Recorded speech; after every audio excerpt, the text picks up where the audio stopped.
Yes, I am CHARLEE Simons, talking about the two things you're never supposed to talk about, religion and politics. I got a long history of that. I'm not going to be part of the silent majority. No, no, no. I'm one of the loud ones. And I think courage is contagious. Courage is very contagious, except in California. Which in California, you have courage. Oh, shut up and shut down, especially by my own Republican Party. Well, now that the national election is done and we won, it's time to focus our attention on the state of California. If you're a fellow Californian like I am, you got to be frustrated and think there is no light at the end of the tunnel. That went out when we've had two different recalls of Governor Hairdo. Then we had, of course, a chance to not let him get reelected in the reelection campaign. We failed. Maybe we didn't. I don't know. But now he's serving his second term as the governor of the fifth largest economy in the world. At least that's what they keep telling us. I don't know how true that is. We're over $80 billion in debt. By the way, also the government's numbers. So who knows how true that is. We're ski-rooed. And I don't believe it's by accident. I don't think any of this is incompetent. I don't think any of it has to do with him just being a chowderhead. I think it has everything to do with that's the direction, because here comes Charlie with this conspiracy theory about the New World Order, the one world government. You can't take down the United States of America and usher in your new world government, which is what the devil is working for and what we know biblically is going to happen. But we're not supposed to just sit back and not fight against it. That's imperative. Ephesians 5:11, be no part of the works of darkness, but instead even expose them. So when I got to meet Leo Zaki, and this a couple of years ago now at the California Republican Assembly Convention down in Bakersfield, my old hometown, I was like, man, I like this guy. He's young, he's never held office before, and he's running for governor. Who does that? But I keep saying until we get good people running for office, we're just going to keep getting the same thing we get over and over and over again. But when my own Republican Party doesn't get behind local people who have seen enough of what's going on and are taking a stand against it and running for office, which is a very scary thing, can be very scary. I know now so many people who have never run for office, and they said, if not me, who? If not now, when? They went for it, and they got beat to hell. Beat to hell. Financially, physically, mentally, just kicked into the dirt. And it's sad, because they're great people. Great people. Now, it's not getting knocked down. That's the biggest thing in my book. It's how you get back up again, if you get back up again. Leo Zaki is on DoNotTalk, and I'm looking forward to you meeting him. We need more people like that. He's got his own radio show, too, and I'm sure he'll tell us all about it. I listen. I hear it on the weekends. And California needs to strap on a set. Our elected representatives, how many of them do you actually ever even see responding to stuff? Joe Patterson, I think, has done an okay job. Kevin Kiley, Shannon down in Bakersfield, she's been fantastic. And my mind draws a blank. Where are the Nancy Maces in California, who has proposed and is fighting against biological males using women's restroom, changing room, nursing room facilities? This is just in the House of Representatives building. And most of them have their own little private bathrooms anyway. But this is a lot of guts, and she's gotten death threats from this. And thank God we have a Speaker of the House now that actually has stood alongside her and said, yeah, absolutely. Somebody needs to stop this. This is Representative Nancy Mace from South Carolina when some trans activists put up a sign over the women's bathroom. This says you can't erase us, Nancy. Well, then you shouldn't try to erase women. any man that wants to be in a woman's restroom, bathroom, dressing room, locker room, absolutely not. Yeah, buddy. That's guts right there, but I'm not seeing that with my own elected representatives in California. Not much. Hello, Leo Zaki. How are you, my friend? I'm fantastic, Charlie. Thanks for having me on. Uh, That does take guts right there. yeah, You absolutely. get canceled in today's day and age. This cancel culture, the woke mind virus has really set in. Have you seen the death threats that she's received? Stuff posted online saying how they're going to kill her, what they're going to do, how they're going to do it. The keyboard warriors and their idle threats, but that doesn't mean some of them shouldn't be taken seriously. I mean, there's enough whack jobs out there. I mean, you got a country full of 335 million people. Not all of them here legally, but you I never was know. going to say, I count the illegals, which makes it more like 355 million. Yeah, it's definitely hyper and inflated with the illegals here, but standing up to this kind of stuff, it's so important because it is completely abnormal. It's not right, and it's really it's laughable how the same people that are advocating for women's rights and women's equality are the same ones putting them down by allowing men to compete against them in sports or make them uncomfortable or vulnerable in these private areas. Remember the Me Too craze, the Yeah, of hashtag Me course. Too, where Big Mike even hashtagged Me Too, and I'm like, you're already trans. Yeah, exactly. The the that was a joke. Facebook and YouTube, although I do believe it. But anyway, the Me Too movement was so ludicrous because the mantra was "I believe her, I believe her." Well, now you have women saying, "No, I don't like this. I don't like men being in the changing facilities with me, Yeah, even if they do call themselves women and they are dressed like women. I don't like it. I don't want it. I feel this is a definite intrusion on my it rights is. as a woman." Where's the Me Too people? Well, I mean, the Me Too thing got out of hand as well. I mean, there was those Lives were college, ruined. Careers were ruined. yeah, those college football students. They were accused of rape, and then years later, it turns out, oh, she made it up. But they lost their scholarship and they lost their ability to play and any hopes and dreams that they would have had at going professional, something that they built their whole lives around. See, that's the problem with this whole this mob mentality problem that we constantly go from one mob crisis to the next. It started with, the most recent stuff is what we previously mentioned, the Me Too movement, and now this whole woke mind virus. It's just getting out of control, but it's all this cultural woke Marxism that's poisoning the minds of so many because so many people are disenfranchised and don't have the opportunities that this country so rightfully should be able to enable them with. But because we have corrupt corporate leaders that are lining their own pockets and promising the world to stay elected, we lose the ability to actually have a functioning economy and a functioning society where people can achieve the limitless potential that this country should offer them. You've done well. You're a part of a family farm um, that was very successful for decades. Got outsold the business, and I know it was because of repressive and oppressive government regulations in the state of California. Oh yeah. But Worse than that, we had to shut down. The state just was so unbearable for us. In the beginning, it's what made us successful. For 90 years, we went from a small poultry market to the largest poultry producer on the West Coast and the largest privately owned employer in the state of California to out of business in a Chapter 7 in just a few decades of poor leadership here in California. And we did everything we could to stay afloat.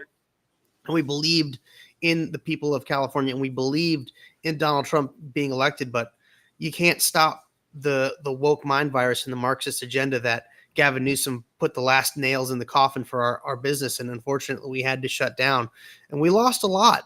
Thankfully, we didn't lose everything. My grandparents were wise enough to put things in certain places that we were protected. But I mean, we're nowhere near where we used to be. And worse than that, we don't have those jobs available to the 4,000 Californians that we used to employ. Tyson Foods is huge. Started off as strictly a poultry producer in Arizona. Foster Farms in California is huge. Tyson's, Arkansas. Yeah. Yeah. Yeah. I'm just saying, Oh yeah, poultry. yeah. But there's some. I mean, all the poultry industry was affected, and when it comes to things, the federal government really screwing us over too. I mean, Obama, the ethanol mandate. The United States is responsible for 20% of the entire world's corn supply.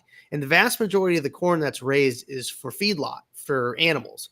And when they mandated that 60%, also known as 12% of the world's corn supply, had to make ethanol, well, the price of corn shot up by 450%. And it just decimated the food industries here in America. In fact, the second largest poultry producer closed down. They wound up getting bought out by a Brazilian entity.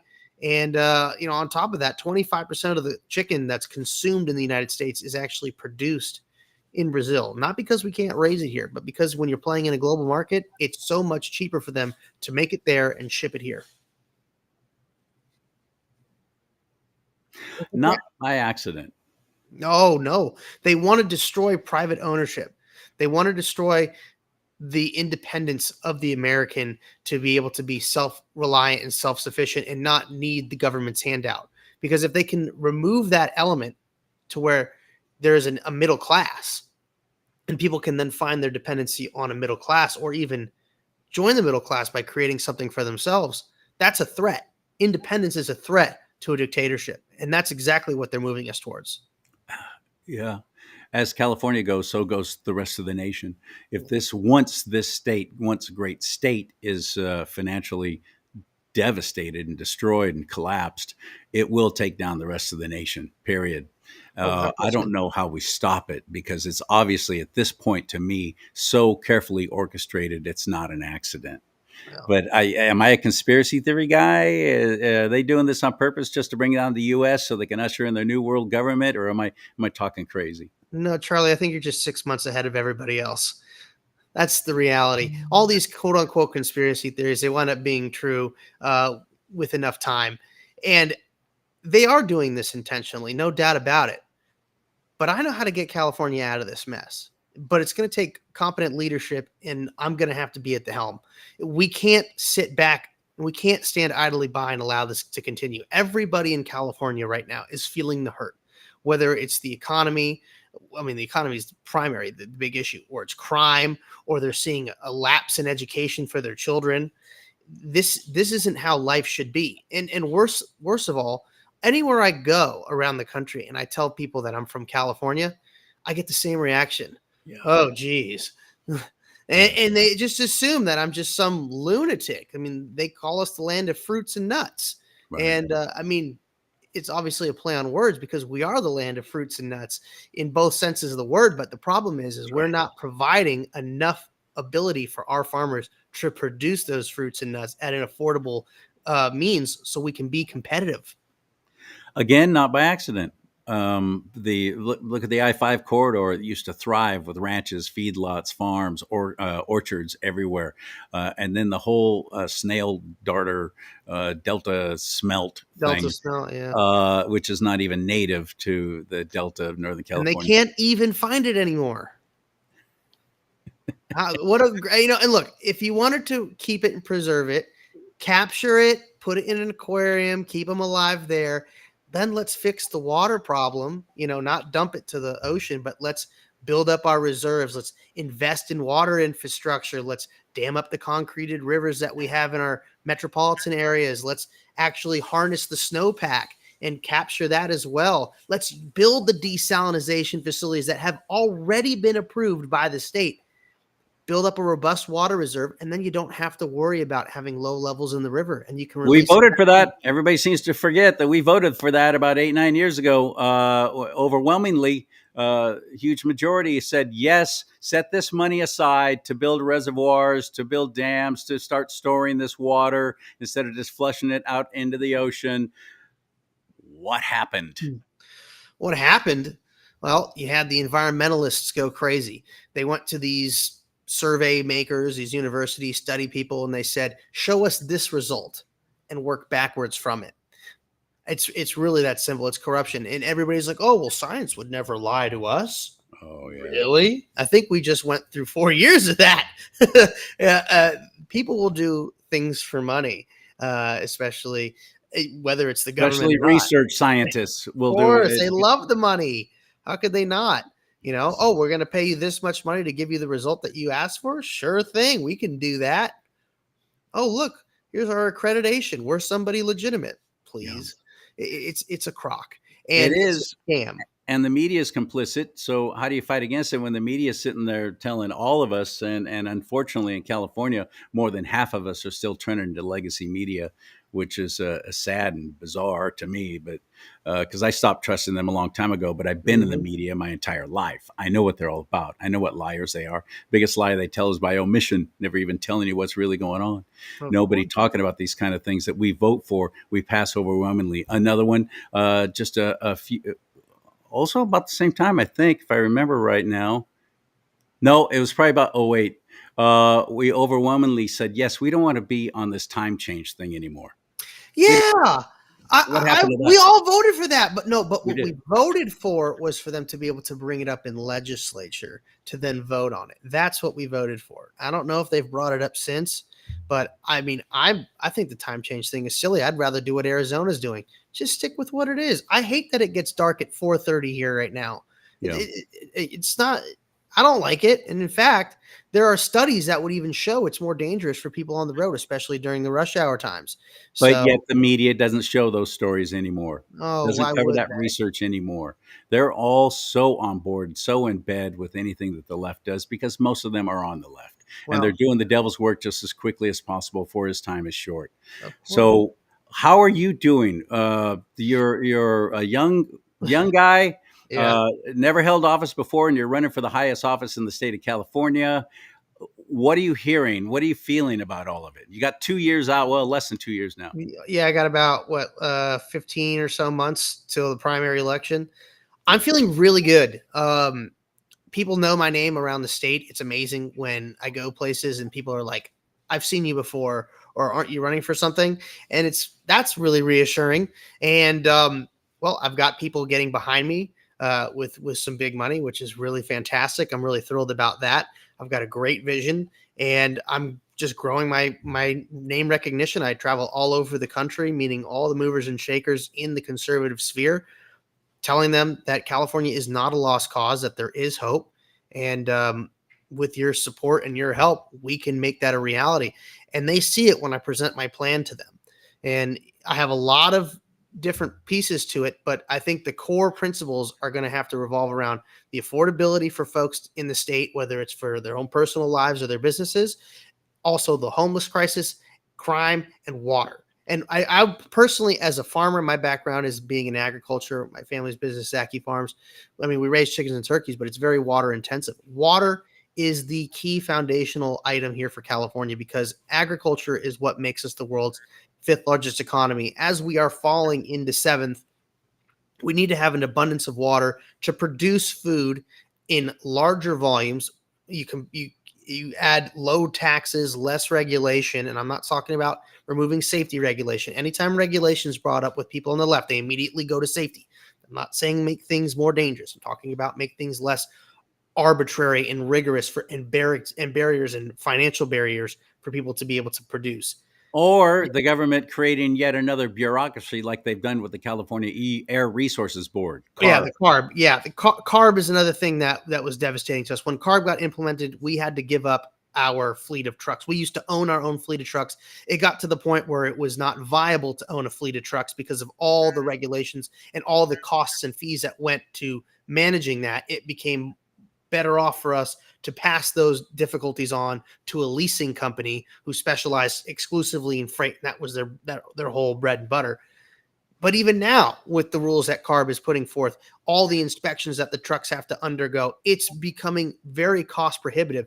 My best friend in the whole world is a truck driver. He drives for a big company called Hirschbach. He drives a reefer truck. So he refuses to take loads or do pickups in California because not only is it such an outrageous expense for him to come here because of the gas with the diesel here, but also the arbitrary rules and regulations that he has to go through, the stuff he has to equip his truck with, the time consuming checks, and time is money, my friends, plus the money that goes into having to pay for those services. That's why so many companies are based in California are leaving, including huge ones like Chevron, of course, Tesla. 140 years they were here, Yeah, packed up and left. yeah. Is it really a wonder that we're losing our competitive edge here? I mean, the businesses are being choked out. The lifeblood of the state, tax revenue. Well, where does it come from? It comes from businesses. The higher you make the taxes and the lower you make the tax base, it's never gonna balance out. If you Again, low not taxes and more opportunity and more not revenue that way. not by accident. I No, of really course believe not. it's not by accident. So let's say, Lord willing, you win. You become governor of the state of California. Governor cannot make laws; they can only do mandates. Where would you even begin with when you're completely surrounded by so much corruption just in the That's state capital alone? I mean, that really is the number one issue, but I mean, that's another issue I will tackle. And by using all the advances that we have today, we have social media and using the governor's position as a bully pulpit. It's really not that difficult. I do intend to sit down and break bread with every member of the legislature. I want to get to know these people on a personal level. It's not about left or right once you're elected. Because at the end of the day, whether you're a Democrat or Republican or whatever, we're still all in the same boat, and that's California. So if we're going to be on the same, because we're representing California, we have to be on the same team, and that team should have the same mission, which is to provide the best quality of life for the lowest possible cost to the inhabitants, make them safe, make them able to afford things, and make them educated. What a concept. We can do that, but you have to sit down and talk to these folks. And that's what I want to do. See, nobody does that anymore. Everybody just, they just put up their guard and their shield and their sword and they say, you're the enemy, and they just butt heads and nothing changes. Now, of course, there are going to be people that are dyed in the wool Democrats and, totally on, the Marxist Kool-Aid and won't budge. And that's okay. But I want to at least understand their perspective, where they're coming from, why they feel the way they are, and show them that I'm not this enemy. I'm not, a Republican. I'm not some, demon that's going to take away their gay marriage rights. Like, I'm not here to change the way people live and inhabit this place. I want them to be able to inhabit it with money in their pocket and afford to take a vacation and not have to worry about being robbed or having their kids not get a good education. So we do that. I present the plans and I tell the legislature, this is the direction we're going to take the state. So if you get on board, great, things are going to get good. And all I can then at that point, I can just point out to the people of California, hey, these are the legislators that are preventing progress. These are their names. Why don't you ask them why they don't want to get on board with this bill? And it's up to them. And then in 2 years, they can either reelect him or replace him. Arnold Schwarzenegger, I thought, had some great ideas. I did not vote for him. I thought it was a dismal idea. I was all in the Tom McClintock camp, me and about 23 others, I think, because we are distracted by shiny in California. Always a celebrity. Arnold Schwarzenegger could be our governor. You're the governor. We could say that. He's the governor. But he did. There's, and I'm making a comparison to what I see with you, in that you're strong. You speak boldly. You don't hide. You take on tough topics, and he did too in the beginning.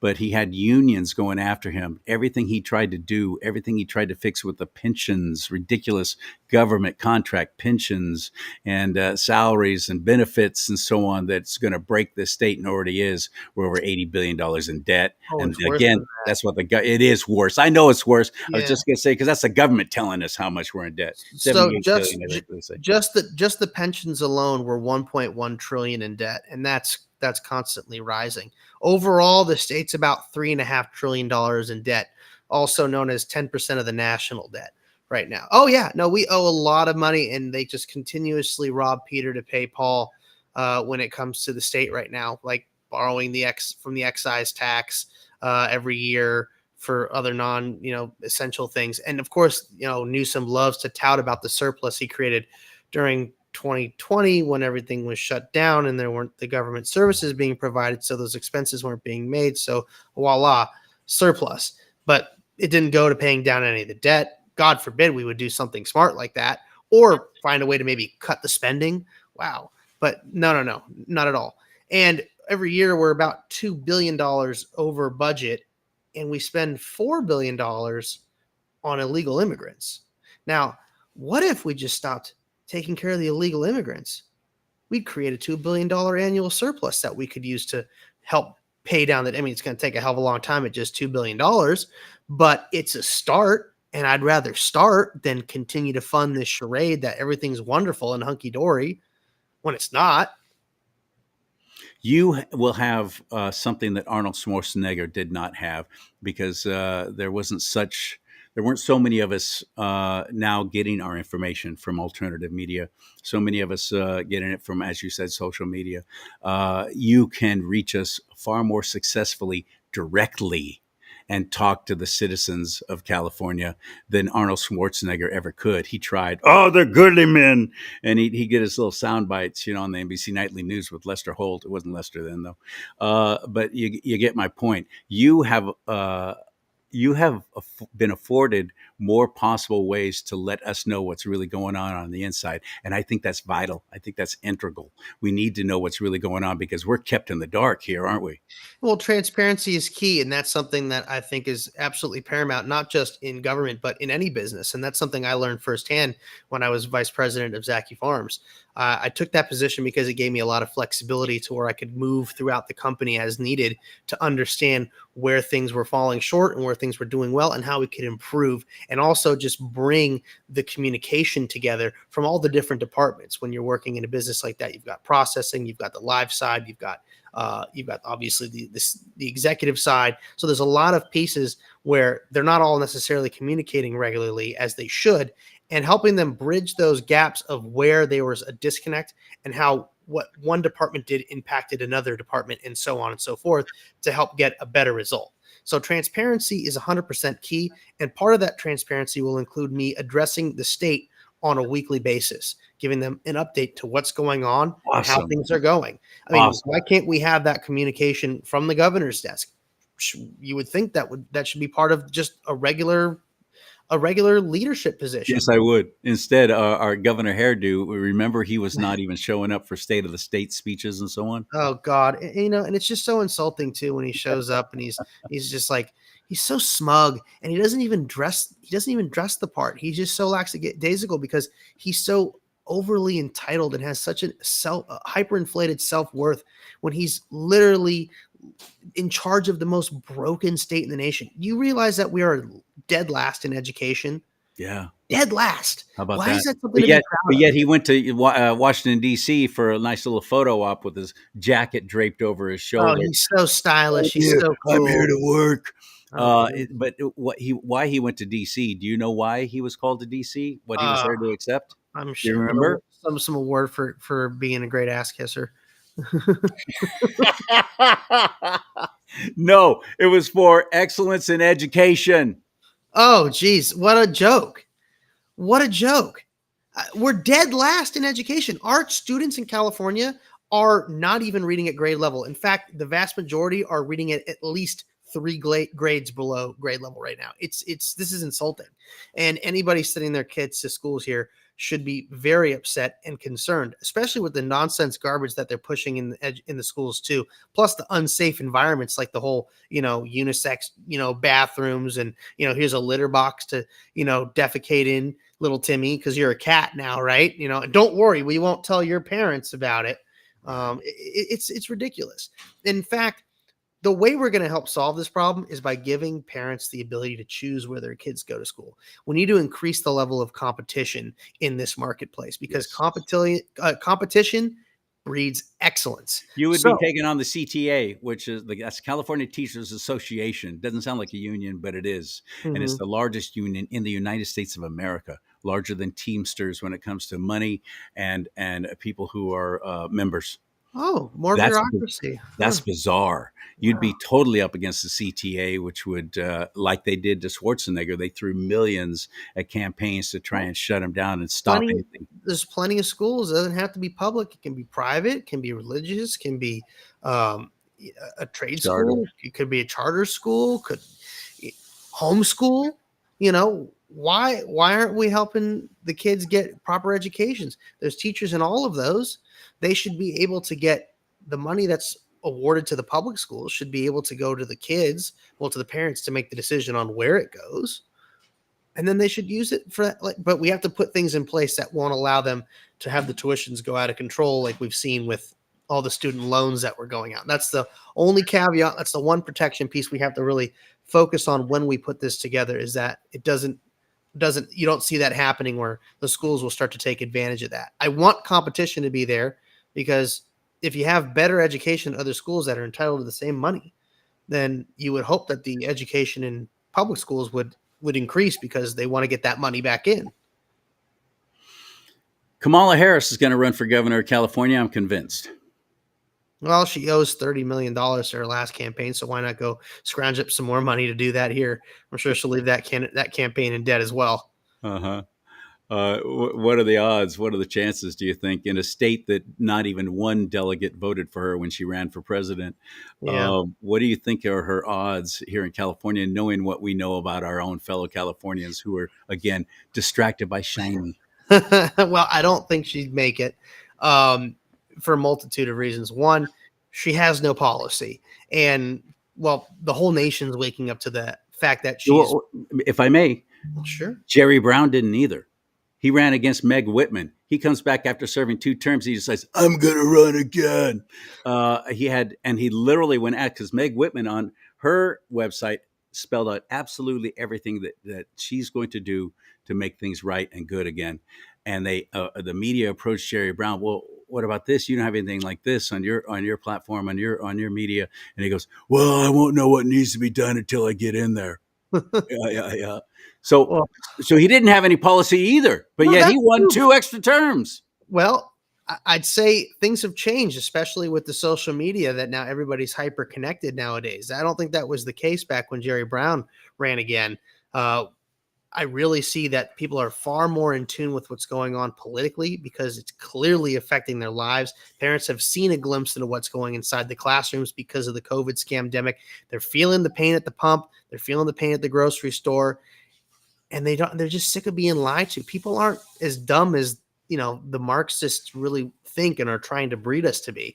That's not the case. So people see through that, and they're ready for change. And when you can describe to them change and show them step by step, very simple things, they say, hey, you know what?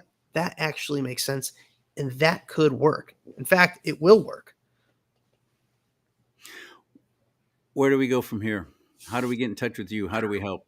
Well, best thing you can do is go to my website, leozacky.com. That's leozacky.com. Love to have a contribution. I can't do it alone, as much as everybody thinks I'm, Mr. Moneybags here. That's not how it is anymore. I mean, I'm doing fine, but not well enough to self-fund an entire campaign. Why should you? Why should you? We need to have all of us getting skin in the game. Exactly. You should want to have skin in the game. This is why I wanted to have you on. By the way, oddly enough, Leo is not that common of a name, but now we have 2 Leos running for governor in 2026. So I want to introduce everybody to the now early, because I've had all these people, especially in the Republican Party. Oh, it's too early to talk about the state race in California for governor. That's a joke. I do too. I think that's a joke. This is what we need to do now. As conservatives here in California, I mean, just in general around the country, right now, the big focus for every conservative in the country should be getting inside of your GOP and getting rid of the rhinos and getting the good grassroots conservatives involved, and actually then using the GOP to support your other local grassroots candidates. We cannot have the same perennial candidates running. We cannot have the same rhinos being propped up by the party and leaving all the wonderful candidates, the grassroots candidates that work really, really hard, by the wayside. And it was really devastating to see that happen here in California. We saw great candidates run for office that would not get the financial backing of the party because, I know the state party ran with Brian Dolly. running up against Governor Hairdo. I'm like, wow, why? Because his wife cut him a check the night before. That was exactly it. We were all there. It was so frustrating. But that's the problem. Again, these people have gotten very comfortable in their positions. It shouldn't continue to be this way. If you're going to be involved in California politics, you need to actually care. You need to meet the candidates and stop making this a big country club hangout, buddy, pat myself on the back cigar party. Amen. Amen, Leo. So leozaki.com, just that simple. Leozakky, not EY, ZACKY.com, right? That's right. You can go there and learn more about me. If you want to hear what I have to say on a more regular basis, you can always listen to my radio show, America Matters. I do that 5 days a week for 7 hours. You can find it on Facebook, on LinkedIn, on Twitch, a bunch of different streaming platforms. I didn't know you were on during the week because I only hear you in the area where I live on the weekends. On the radio. Well, you're catching on the radio. That's awesome. So depending on what market you're in, you can hear it there on the radio. I couldn't tell you all offhand. I know I'm in San Francisco, Sacramento. I'm down south in San Diego, and I think Riverside County as well. That's on the Answer Network. I'm on the Salem Network as well. But the best, easiest way, just go to americamatters.us. Click the listen live link. It'll take you to the America Matters Media Facebook page. You can watch all the episodes there. You can also follow me on Instagram and Twitter and whatever at Leo S. Zaki, LeoSZacky. And we've got to please do that. What's it hurt you just to follow somebody, one other person, because we need to be prepared now. This is the time. 15 months out from the primary. Which, by the way, do you have any word to my own fellow Californians who, especially the Christians who don't show up for primary elections? Do you have any word that might encourage someone to actually vote the primary this time? Yeah, it breaks my heart to see such a low voter turnout in the primaries, because at the end of the primaries, everybody's all upset saying like, oh, well, the grassroots candidate didn't make it. They got the rhino again. We got the rhino. I'm not going to vote for the rhino. Yeah, because you didn't show up and support that grassroots candidate. Right. Great example, Nevada for 15% voter turnout for Republicans in the primary. Everybody was upset that Sam Brown got the nod for one-handedly in that Senate race there. And there was, don't get me wrong, I've met all the Republican candidates for that race, all excellent choices. They didn't make it. And everybody's upset. Oh, they didn't make it. Well, yeah, you didn't show up and vote. And then you have people that are so stubborn and they're like, well, you know what? I didn't get the candidate I wanted, so I'm not going to vote in the primary. And then look what happened. Donald Trump wins in Nevada, but we lose the Senate seat. I mean, it's ridiculous. And for the religious folks out there, you've got to remember, you have to be God's sword. He gives you the ability to fight for him. You have to show up and do the work. It would be so nice to just sit back on a floaty lounge in a pool, sipping a pina colada, saying, don't worry, God's got this. We're good.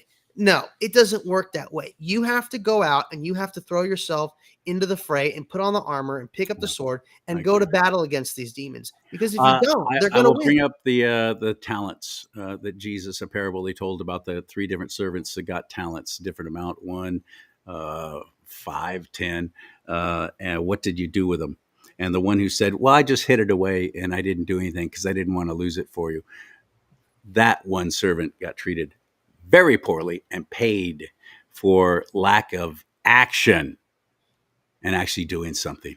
Yeah, you have to do something. This isn't the time to mess around. Everything is on the line. Yeah, Donald Trump won the election. That doesn't mean we're out of the woods. No, especially in California, we have a governor who's holding accords with different people. How do we Trump-proof the state? I mean, literally, Gavin Newsom is welcoming the dictator of communist China with open arms. Oh, we can clean up San Francisco for Xi Jinping, but God forbid we could clean it up for our own people.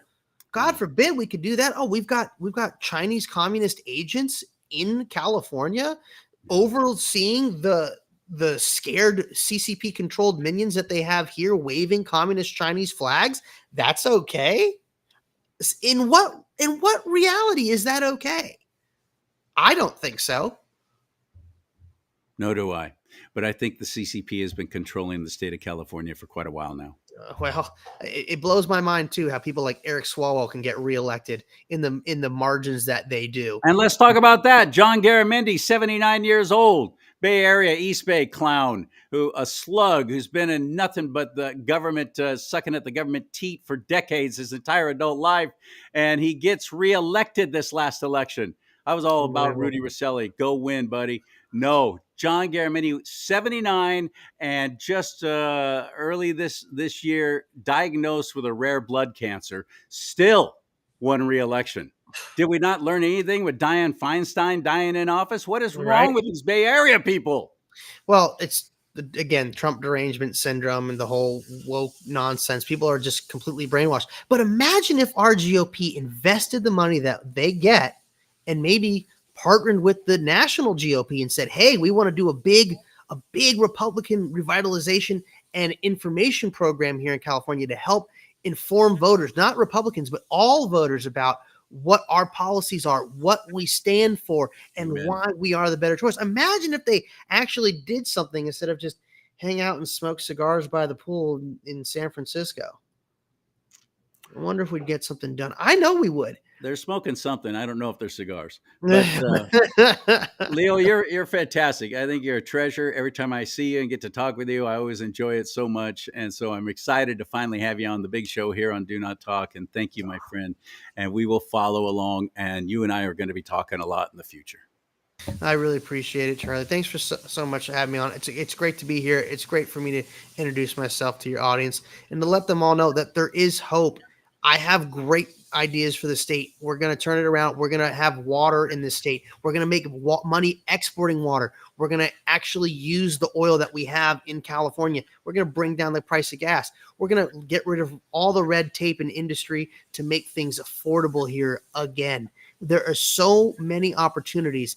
The missing ingredient right now, competent leadership with a plan. That's exactly what I have. I'm here to represent you and all of California, regardless of party. I do this out of love for my home state and love for my country, and I know that you'll see that too. So please learn more about me, get involved, reach out. I'd love to get you yard signs, shake your hand, answer your questions, get you a bumper sticker, whatever. Tell your friends, tell your family. Help and hope are here. I cannot top that. Thank you so much. Please share this show. That's another great thing you can do for Leo and to help people like him is actually share these shows, because you're not going to see that guy on the NBC Nightly News with Lester Holt, which is always my go-to and perfect description of typical legacy media. You're not going to see, they're not going to give him any kind of attention. He's well-spoken, incredibly intelligent, very dynamic, but most of all, great character, a man of character, heart, and dedication. That's what I want. May God bless you and keep you. May God bless America. Most importantly, though, America,